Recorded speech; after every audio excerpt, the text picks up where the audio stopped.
e de paz, que ao despertar de um novo homem nos induz. Te conclama, irmão, de última hora, a ingressar. Que acabou de fazer a prece. Muito boa noite. Bem, é uma grande satisfação, é uma alegria muito grande ter a oportunidade de trabalhar. E mais ainda, né, quando voltamos à casa-mãe, né, por assim dizer, né, a célula máter, que nos possibilitou a criação da nossa casa, a Fonte de Luz, e na qual tem um grupo na qual eu pertenço também e que eu tenho também um profundo carinho, todo o grupo do Fonte de Luz, que vem há mais de 20 anos trabalhando para disseminar a doutrina espírita e fazer todo o trabalho que toda casa espírita realmente realiza. Então é algo para mim muito satisfatório e algo que traz muita felicidade para mim. Bem, nós hoje, já está ali, né? Hoje nós vamos falar de um assunto que aparentemente é leve. O tema é o suave encantamento de servir. Esse tema é do livro Entrega-te a Deus, psicografada pelo Divaldo Franco, da Joana de Ângeles. E nós vamos nos ater principalmente no capítulo 25, que tem o mesmo título da palestra. Então, nós vamos fazer uma incursão e vamos ter duas partes. Vamos ter uma parte que a Joana vai destacar os aspectos mais da individualidade, e logo após nós vamos nos ater mais dos aspectos coletivos do tema a ser abordado. Vamos começar. O começo do capítulo, Joana, como sempre, ela vem com uma sentença que, na verdade, é a palestra toda, de tão profunda que é. Quando se serve em qualquer forma de solidariedade, há um suave e doce encantamento que enternece o indivíduo, dando-lhe sentido existencial e dignidade humana. Como eu falei, só essa sentença é a palestra inteira. Então eu vou ficar a palestra toda esmiuçando o que a Joana propôs para nós agora. Então vamos lá, vamos entender um pouquinho melhor o que a Joana quis dizer com isso tudo. E a foto ao lado vem colocar o exemplo mais magnânimo do aspecto de servir dentro da sua concepção máxima. Foi Jesus. Nosso modelo e guia, ele também nos trouxe o exemplo máximo do que vem a ser servir. E o quanto isso vai trazer completude para o espírito e elevação da sua condição moral. Então vamos lá. Duas palavras nós chamamos a atenção da sentença de Joana. Enternecer, que significa ficar terno, amoroso, abrandar-se, suavizar-se, tornar-se sensível, compassivo, condoer-se, sensibilizar-se. Então tudo isso são sinônimos de enternecer. Então o ato de servir nos conduz a esta condição. A outra é dignidade. Qualidade moral que infunde respeito, consciência do próprio valor, honra, autoridade, nobreza. Então, para Joana de Ângeles, servir ao próximo não é simplesmente um ato vinculado aos aspectos da caridade que muito bem nós conhecemos. Ela vai envolver questões de abrandamento do próprio espírito e de possibilitar também a cada um de nós aquilo que nós chamamos de dignidade. E que a Organização das Nações Unidas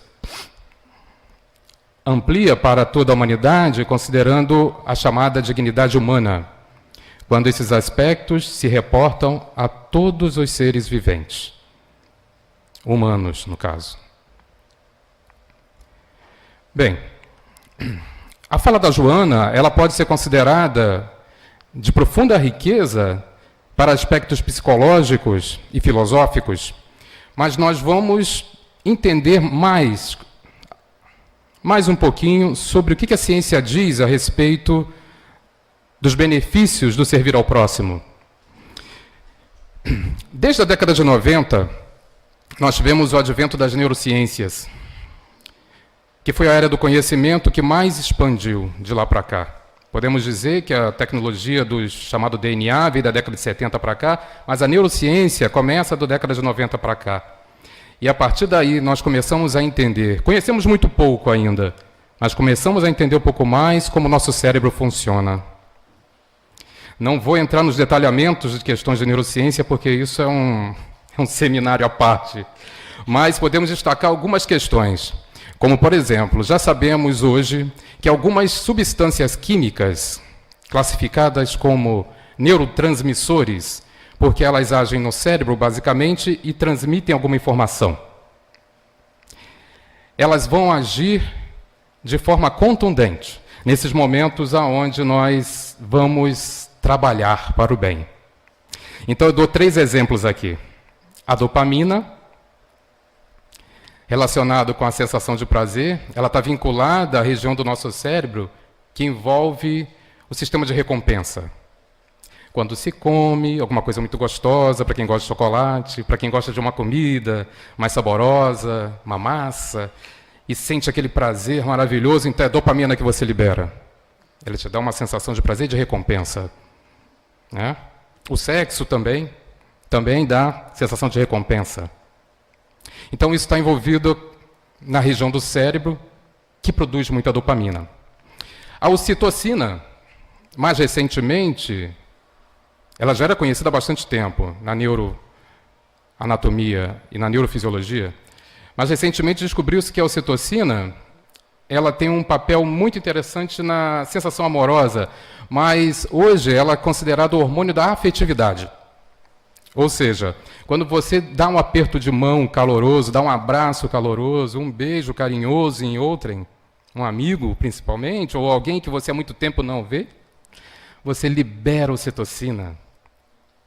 Essa ocitocina, ela vai ser responsável por criar no teu cérebro regiões muito receptivas a essas ações. Porque, neuroquimicamente, você se acostumará a liberar esse neurotransmissor toda vez que você for afetivo. O outro hormônio é a serotonina. Está relacionado à alegria. Então, tudo que nos deixa alegre, em parte, tem relação com a liberação da serotonina no cérebro. Então, esses 3 neurohormônios estão relacionados com isso que o Joana está passando para nós. E tem mais um porém. Quando nós analisamos os casos de algumas doenças neurológicas, e aí o exemplo que eu coloco é a depressão, observa-se que esses 3 neurohormônios vão ter quantidades diferentes das situações mais normais. Então, quem tem depressão, geralmente tem déficit na produção de dopamina. E quando vocês observarem o quadro colocado aí em cima, serotonina e ocitocina estão lá embaixo. Parece que é característico que no quadro de depressão, as questões de afetividade, a alegria de viver, diminui profundamente. E isso tem relação direta com a diminuição de serotonina e ocitocina. Ao passo que, na figura do lado direito, olha só o amor. Ações no bem. As ações no bem nos encharcam de dopamina, serotonina e ocitocina. Isso, gente, garante saúde mental. É isso que a ciência está dizendo para nós. A doutrina espírita nos coloca a reflexão, né, os aspectos psicológicos da psicologia analítica de Joana, mas a ciência está trazendo cada vez mais, de forma contundente, as informações que demonstram que nós estamos caminhando juntos. Esse professor, pesquisador carioca, chamado Jorge Mol Neto, ele é presidente do Instituto DOR de Pesquisa e Ensino. Essa instituição fica aqui no Rio de Janeiro. Ele tem feito pesquisas muito interessantes. mais ou menos no início do século, né, 2001, 2002, uma técnica que é muito conhecida, ressonância magnética nuclear, avançou para uma categoria chamada ressonância magnética nuclear funcional. Essa técnica nos ajuda a interpretar as variações que ocorrem no nosso cérebro, as variações químicas. Então, o Jorge Moll, neto, ele, fazendo estudos com humanos, vivos, obviamente, né, ele vai chegando a algumas conclusões interessantes. A primeira delas é que fazer o bem é bom. Ele já deu o resultado logo na primeira, mas por que isso? Porque quando você faz o bem, você ativa o sistema de recompensa do cérebro, é dopamina. Aí você já está provando com as imagens, né? Depois, quando você faz o bem, existe uma região cerebral chamada córtex subgenual, que é uma área que está relacionada com os laços afetivos da gente. E ela tem relação direta nas decisões altruístas. Decisões altruístas são aquelas decisões na qual a nossa preocupação é o outro, não nós. Então, quando fazemos algo que seja altruísta, nós estamos estimulando o córtex subgenual. E deve nos fazer criar vínculos. O que é interessante nessa pesquisa é que o Jorge Moll ele prova o seguinte, que se você faz o bem, você vai estimular determinada área do cérebro. E cérebro, às vezes, funciona como se fosse músculo. Se você não exercitar, ele atrofia. Então, faça o bem, porque você fazendo o bem, você vai estimular aquela região do teu cérebro. E isso faz com que você crie vínculos com o objetivo das nossas boas ações. E, consequentemente, o que você vai ter? Valores morais. Gente, valores morais se aprende. Se aprende fazendo, se aprende estudando. É isso que a ciência está provando. E ele vai além. Ele vem mostrar para a gente o seguinte, que os valores que são atribuídos ao cérebro, diante dessa situação, podem se estabelecer também como valores sociais, contanto que isso seja aplicado na educação. Isso pode criar uma própria revolução dos métodos pedagógicos que nós conhecemos. Por quê? Porque dentro do que se tem que aprender nas escolas, ser altruísta, ter ações altruístas vai ser disciplina obrigatória. Tem que ser, porque senão você cria uma sociedade que não se preocupa com o próximo. Você cria uma sociedade individualista. Você cria uma sociedade que é indiferente à dor do próximo. Será que isso está acontecendo? É a retórica.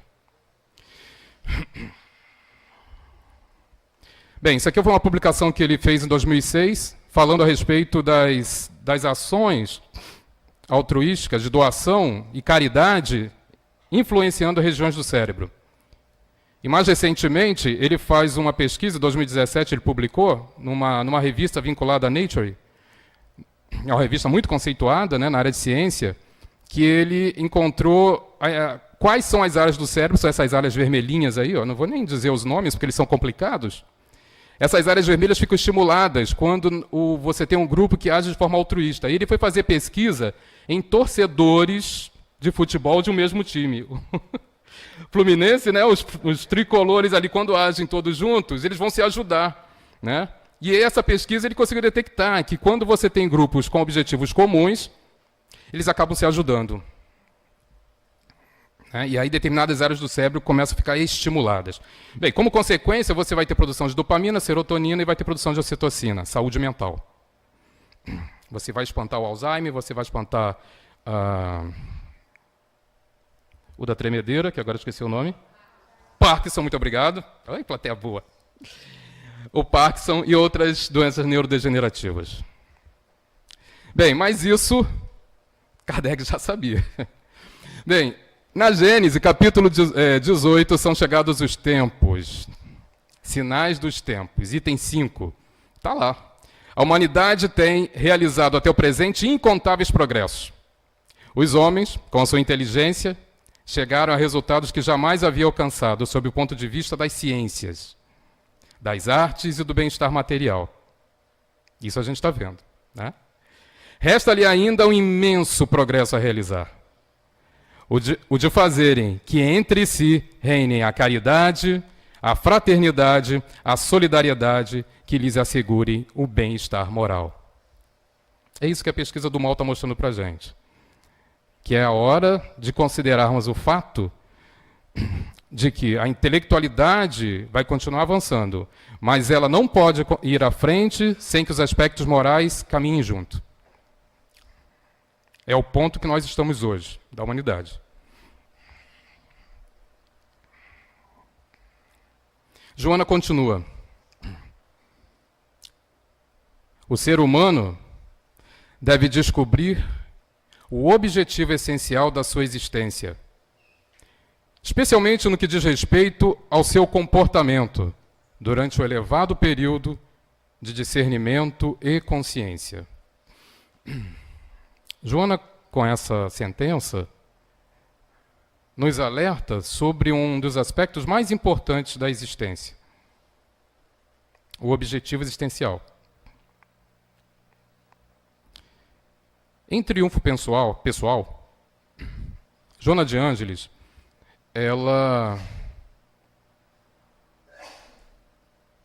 saúde. Ela coloca para nós que ninguém vive realmente sem um objetivo existencial. O ser humano é capaz de aguentar todas as perdas, dependendo das suas resistências emocionais. Entretanto, quando da falta de objetivo existencial, o dia a dia fica penoso demais. Quando o indivíduo não tem mais as aspirações de melhoria interna, de aspectos morais, ou até mesmo de progresso externo, a sua vida vira um peso. Então esse é um aspecto extremamente relevante para nós espíritas e para grande parte de nossos irmãos que estão na orbe, e aí podemos dizer encarnados e desencarnados, porque muitos ainda estão na busca dessa consciência, dessa necessidade de buscarmos o nosso objetivo existencial. É claro que nesse contexto não precisamos ter um objetivo grandioso, mas que seja aquele objetivo simplório, a tal ponto de causar benefício a um grupo. Falamos sempre das atividades na casa espírita e nos reportamos àquele indivíduo que é responsável pela água fluidificada, é responsável pela limpeza do centro espírita, é responsável por alguma ação que vai garantir benefício à coletividade. Isso pode ser um objetivo existencial. Não precisamos pensar em algo tão grandioso, até porque estamos aqui para nos ajustar, muitas vezes, com a justiça divina. E muitos de nós estamos passando por provas. Criar a união entre a realização dos nossos débitos, o ajuste dos nossos débitos, com a criação de um objetivo mais nobre, é extremamente salutar. Então essa é a reflexão que Joana coloca para nós. Da importância de buscarmos sempre esse objetivo existencial. E é claro que se estamos falando no suave encantamento de servir, é servindo que vamos conseguir.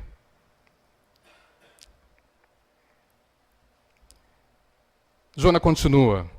Todos os impulsos, ou seja, todo esforço que nele ocorrem, induzem-no ao crescimento, à conquista dos valores transcendentais, que aguarda o momento de desenvolver-se, rompendo a couraça que os envolve.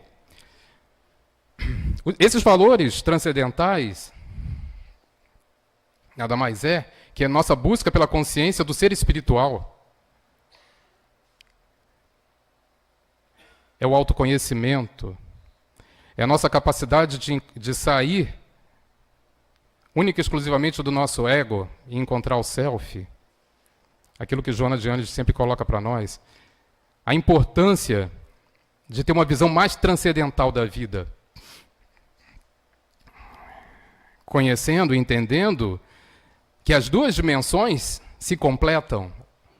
A dimensão material e a espiritual estão evoluindo juntas, trabalhando juntas. Então não faz muito sentido que para nós sejamos apenas aquele ser que busca o crescimento material. Precisamos entender que o nosso espírito, ele clama por isso. Nós todos temos luz. E a partir do momento que reconheçamos isso como verdade, pensemos no assunto. Pensemos no assunto e comecemos a agir. Não é fácil. Não é fácil, eu sei. Mas o primeiro passo é considerar a questão. Sem esse primeiro passo, ficaremos estagnados. E ela fala a respeito do rompimento da couraça. É claro que se a gente não busca essa nossa transcendência, nos pegamos, de vez ou outra, tendo comportamento como o da foto. Farinha pouca, meu pirão primeiro. Né? Muito bem. Quando alguém não consegue descobrir a finalidade da jornada humana, continua com entorpecimento emocional e paralisia mental.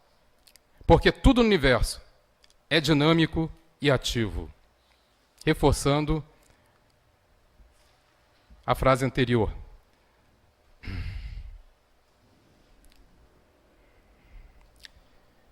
O Espírito Benedita Maria, numa obra denominada Todos Precisam de Paz na Alma, psicografada pelo nosso querido Raul Teixeira, ela faz uma consideração muito interessante. Ela diz que a imaturidade psicológica de grande número de indivíduos, não aproveitando a oportunidade do bom uso do corpo físico. Eu só separei essa frase. Mas no texto, ela lamenta o fato de que muitos irmãos usam praticamente toda a existência para simplesmente angariar recursos para satisfazer as necessidades materiais. Com compras, com satisfação da própria beleza, da própria vaidade.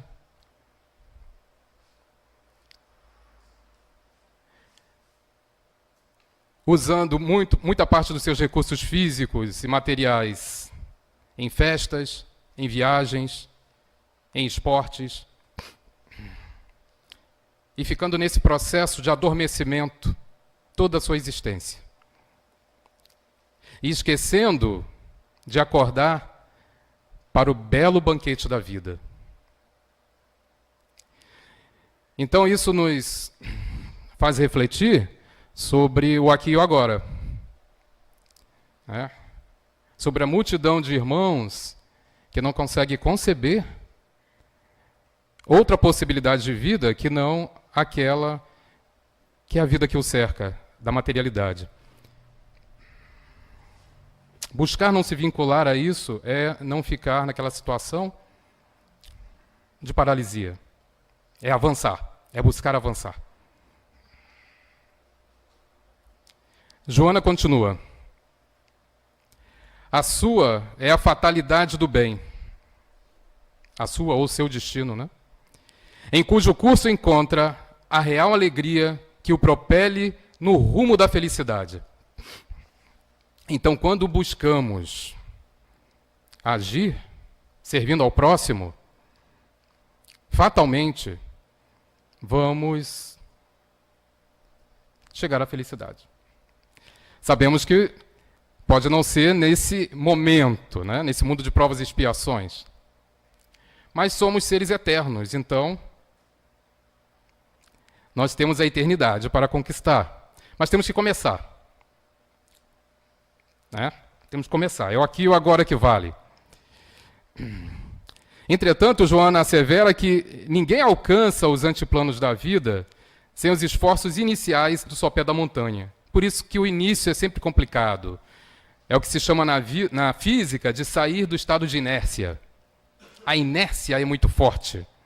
Então, sair do estado de inércia exige energia, exige força. Você tem que colocar energia no processo. Não é só o pensar. Ah, é interessante fazer. Não é só você ter consciência. Não, tem que ser feito. Não, você tem que botar energia em cima disso. Tem que agir. Porque senão não acontece.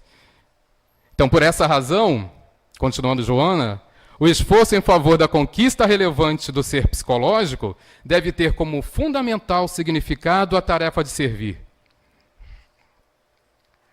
Nós todos evoluímos através de nossas ações em prol do próximo.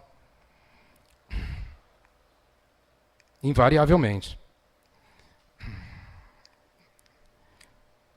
Então, Joana de Ângeles nos coloca numa condição de interpretar em nós mesmos como seres capazes de agir para servir o tempo todo. Como eu falei anteriormente, pode ser uma coisa simples, mas daqueles atos mais simplórios é que o teu cérebro, aquelas regiões, como eu falei, como o professor Jorge Moll, o neto, colocou, aquelas regiões ficaram impregnadas daqueles neurotransmissores. E vai chegar um momento que esse esforço inicial para romper a inércia não será mais necessário, porque você fará isso naturalmente. Porque teu cérebro já vai estar condicionado para realizar o bem. Então, para mim, para aquele que está buscando, o bem já não vai fazer. Não vai dar trabalho, porque eu já faço. Isso já faz parte de mim.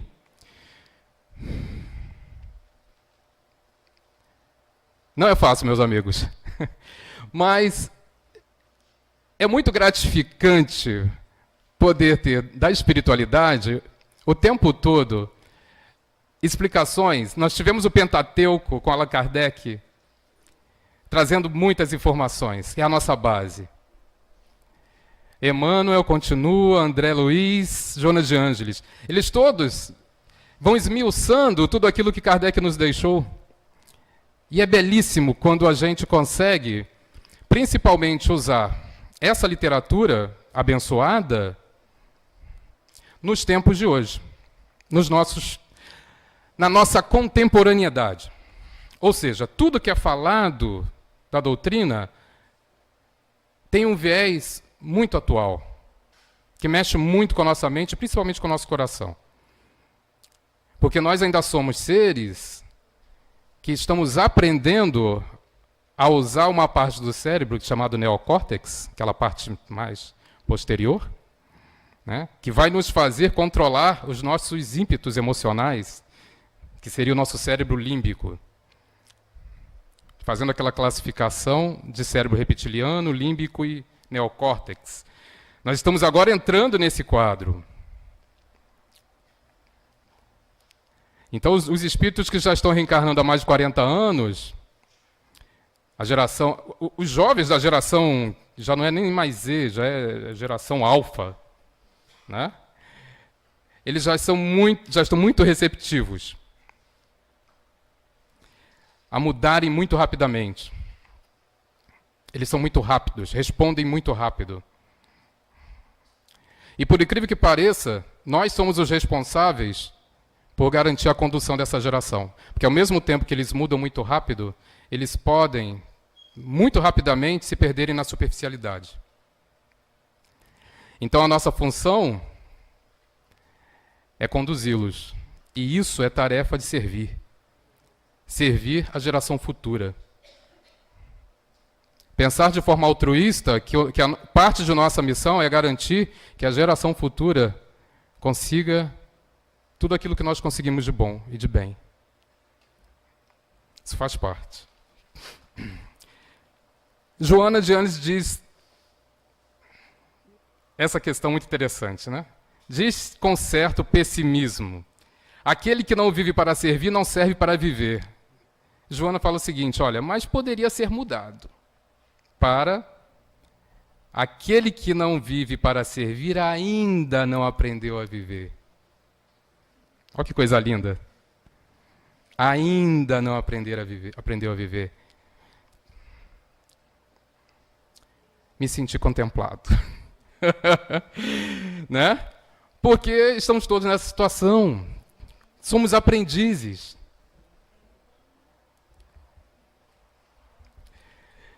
Então, essa primeira parte, Joana fala das questões da individualidade. A parte final é menor, mas fala de como o ato de servir vai interferir no aspecto coletivo. Então ela diz o seguinte: mede-se a grandeza de um cidadão pelos esforços que empreende para melhorar-se, trabalhando em favor de uma futura sociedade mais justa e mais feliz. O que eu achei muito interessante sobre isso é que fala sobre essa questão de buscar uma sociedade mais justa para o futuro. E Joana vem de encontro ao que se fala sobre isso aqui, ó. Desenvolvimento sustentável. É um termo que existe, foi formulado pela ONU por uma reunião que ocorreu em 1987, que gerou um relatório chamado Relatório Brundtland. E nesse relatório criou-se esse termo. Esse termo diz o seguinte, gente, que a geração atual tem que usar os recursos naturais do planeta de tal forma que tem que garantir que as futuras gerações tenham o direito de usá-lo também. Olha que coisa. Joana de Ângeles, ambientalista. Então tudo se interliga. Avalia-se a estrutura moral de um povo pela maneira como seus governantes, olha que coisa atual, hein? Se utilizam da oportunidade de tornar a vida de seus governados menos penosa e mais rica de possibilidades de desenvolvimento. É a hora da dignidade, que ela fala lá no início. É aí que vem a dignidade. Então a responsabilidade dos governantes é algo muito sério. Eu não quero aqui criar juízo de valor em relação a um país e outro, mas o que um país consegue avançar em relação à dignidade humana, muito se dá em função da ação de seus governantes, em comparação de outros onde esse estágio ainda não foi atingido. Então são aspectos importantes a ser considerado, porque se assim não for, nós vamos ver os problemas das desigualdades sociais, que ainda são muito intensas em grande parte do planeta. Mas, no Livro dos Espíritos, Kardec, no capítulo 9, parte 3ª, da lei da igualdade, ele faz a pergunta: é a lei da natureza a desigualdade das condições sociais? Kardec pergunta, e os espíritos são categóricos: não. É obra do homem, não de Deus. Mostrando que essas distonias, no que diz respeito à dignidade, elas são obra do próprio homem, que, de certa forma, ainda não atribuiu a si próprio as ações de altruísmo, as ações de servir. Por mais que seja difícil, o governante ele tem que partir como condição sine qua non para governar o ato de servir aos seus governados, incessantemente, sem trégua. A sociedade é o resultado dos fatores que são proporcionados ao indivíduo, como célula básica do grupo que a constitui. Sem essa base, ainda estaremos longe de conquistar os grandes saltos que nós precisamos ter, no ponto de vista da evolução coletiva. A nossa evolução individual é fundamental, mas ela, por si só, ela vai reverberar num processo de crescimento coletivo, de avanço coletivo. Mas isso tem que ser feito indivíduo a indivíduo. Ninguém pode ficar para trás. em O Livro dos Espíritos, Lei do Trabalho. Joana reforça o fato de que o trabalho é o aspecto, é a condição mor para que as questões da dignidade de uma população sejam atingidas. E aí, no Livro dos Espíritos está lá, na questão 674 e na questão 685. A questão do trabalho como fomentador do progresso. Então, se o indivíduo não tem trabalho, difícil vai ser esse grupo social alcançar o progresso, dentro das condições que a espiritualidade estabeleceu. Mas ela diz mais, que o trabalho é extremamente importante, mas o repouso também o é. Então também não adianta ser aquele trabalho extenuante, aquele trabalho que vai levar um indivíduo à exaustão. Isso também não traz benefício, porque o repouso é extremamente necessário. Por quê? Porque ele vai proporcionar renovação das forças. É no ato de descansar, é no ato de repousar que nós nos recuperamos mentalmente, fisicamente. A estrutura somática se restabelece no sono. É no sono que nós, em processo de desdobramento, garantimos que o nosso corpo se refaça. Por isso que indivíduos que não conseguem ter processos de sono adequado começam a ter as depauperizações das energias. Por quê? Porque se ele não consegue dormir, ele não conseguiu refazer as energias das células. Não recompuseram as suas energias. Isso vai ocorrer inicialmente nas questões de ordem mental, mas depois reverbera para todo o organismo. Então, o repouso é extremamente necessário. E isso também está dentro daquilo que nós qualificamos como garantir dignidade humana. Então, o indivíduo tem que ter trabalho? Tem, mas também tem que ter o direito ao repouso.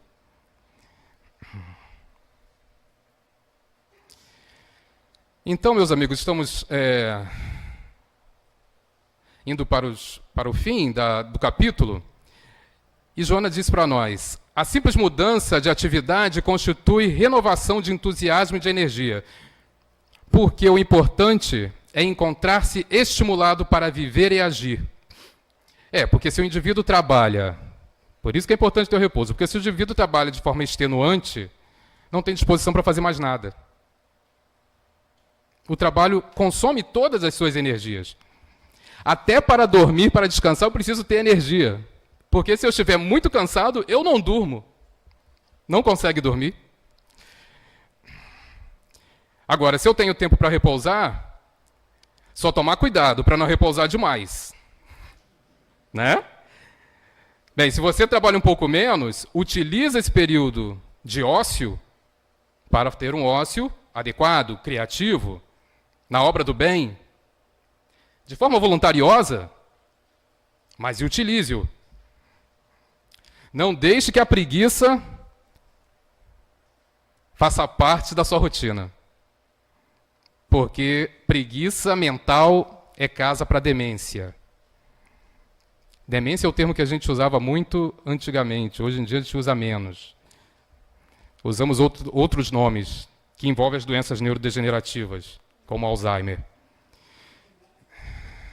Né?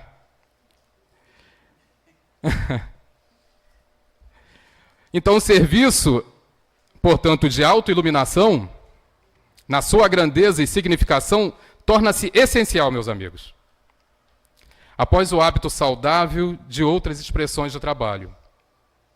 Então, o trabalho voluntariado é aquilo que vai nos colocar nessa trilha do servir ao próximo. Suave encantamento de servir. A partir do momento que você cria essa rotina de ajudar ao próximo, aí voltando àquela parte inicial, teu cérebro vai começar a ficar encharcado daquelas substâncias químicas que vão te dar prazer, sensação de recompensa, você vai se sentir bem, você vai acordar de manhã, vai ver o tempo nublado, vai achar lindo, vai acordar de manhã, vai ver o sol, vai achar que sol maravilhoso, vai acordar gripado e vai achar, essa gripe é rápida, daqui a pouco passa, então nada vai ser motivo de te tirar o bom ânimo. E esse é um dos caminhos para a autoiluminação. É claro que a tua visão, enquanto espírito, também faz todo sentido, porque eu sou espírito. Então, quando eu estou servindo ao próximo, eu estou melhorando enquanto espírito, porque eu estou agindo dentro da seara do bem. Vamos ver alguns exemplos aqui, poucos, mas vamos ver alguns exemplos. Eu tirei esse exemplo de um programa que passava na televisão. Eu acho que todo mundo conhece a Angélica, né? Ela tinha um programa que era Estrelas Solidárias. Não sei se vocês se recordam desse programa, mas teve um que me chamou a atenção. Esse rapaz, ele é coordenador de uma organização não governamental, ADOS. E essa organização, ela tem um papel muito peculiar. Diante desse flagelo que acometeu alguns de nossos irmãos encarnados, de ser refugiado em função das guerras que vêm ocorrendo principalmente no continente africano, muitos refugiados chegaram ao Brasil. Bem menos do que na Europa, mas muitos chegaram ao Brasil. E esse nosso amigo, ele criou essa organização para cadastrar esses refugiados e também ele criou momentos de recreação com eles. Futebol, né, que é mais ou menos um esporte que é quase que universal. Então, o que acontecia? Eles criavam as equipes que eram de pessoas que eram do mesmo país, ou então de localidades que tinham culturas semelhantes. Para quê? Para criar um processo, recuperar um processo de afetividade, restabelecer algo que eles perderam. Porque quando você é expulso do seu país, né, não é só o local aonde você reside que você perde os seus laços culturais. Então a dor é uma dor moral, que é muito pior do que perder a casa. Então ele faz esse trabalho e cria reuniões para que as pessoas possam confraternizar entre si. Um trabalho maravilhoso. E nesse programa foi interessante que a gente via o semblante daqueles nossos irmãos. É como se, dentro de um mar de tristeza, era um dos poucos momentos que eles poderiam dar um sorriso sem se preocupar com o que vinha acontecer depois. Então, esse foi um exemplo de um irmão que começou a fazer algo que trouxe mudança. Bem, algo mais singelo, esses dois meninos que estão sorridentes aqui, no lado direito, no alto, eles fizeram um projeto, criaram um aplicativo, né, chamado Cataqui, Catador com Orgulho. O que eles fizeram? Eles pegaram os catadores de lixo de São Paulo, não todos, mas uma parte, e fizeram grafite na carrocinha deles. E o que aconteceu? Para surpresa deles, eles não esperavam. Eles fizeram isso, né, como uma forma de usar o espaço, né, para demonstrar a arte, mas depois a coisa ficou tão forte que eles ampliaram. Isso deu dignidade para os catadores. Por quê? Porque os catadores, numa cidade como São Paulo, são invisíveis. São aqueles irmãos que nós simplesmente passamos na esquina e não damos nem bom dia. Quando esse projeto começou, eles se sentiram humanos. Porque, apesar de eles realizarem um trabalho extremamente importante para uma metrópole como São Paulo, que é tirar o lixo, que a prefeitura não tirava, né, que é aquele lixo que serve para reciclagem, né? Eles é que transferiam aquela alegria para as pessoas. Olha só que coisa. Porque eles se sentiam contemplados pela sociedade, porque o carrinho dele tinha aquilo escrito: meu carro não polui, não buzine, me dê bom dia. Palavras de gentileza. Só por isso. Só por isso. Então, esse é um bom exemplo, né? Bem, para fechar, nós colocamos dois exemplos de pessoas que, gozando de plena saúde, fizeram ações para o bem. Porque quando você tem saúde, fazer o bem é uma questão de consciência, de pensar, agir, sair da inércia. Agora, quando a pessoa já se encontra num estado patológico, qualquer, né, a coisa é um pouco mais complicada. E a gente tem esse exemplo maravilhoso da dona Maria Linhares, de Minas Gerais, também conhecida como Dona Maria, que doava mudas de acerola. Ela deixava na casa dela mudas de acerola para qualquer pessoa chegar lá e pegar, de graça. Só que ela recebia a contribuição das pessoas, um sorriso, muito obrigado, o agradecimento. Isso foi suficiente para aumentar os níveis de dopamina do cérebro da dona Maria. E o Parkinson, eu tinha esquecido do Parkinson antes, e o Parkinson começou a regredir. Olha só. Esse é um belo exemplo. Divaldo Franco também tem um exemplo muito interessante, eu acho que muitos de vocês devem ter ouvido, da Senhora das Violetas, né? Que doava violetas e saiu da depressão em função disso. Porque ela começou a doar violetas, ela passava por uma depressão severa, o médico, numa das consultas, sugeriu a ela que ela pudesse fazer algo que gostasse. Falou, não, eu cuido de violetas, então por que a senhora não doa violetas? E assim ela o fez. Né? E, além dela ter uma qualidade de vida melhor, mesmo depois do desencarne, ela ficou lembrada na cidade como a Senhora das Violetas. Também uma história belíssima.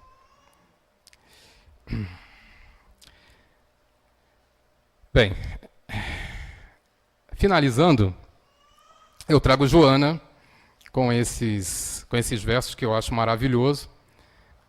Eu acho que muitos de vocês já devem conhecer, mas acho que cabe bem para a gente encerrar essa nossa fala de hoje.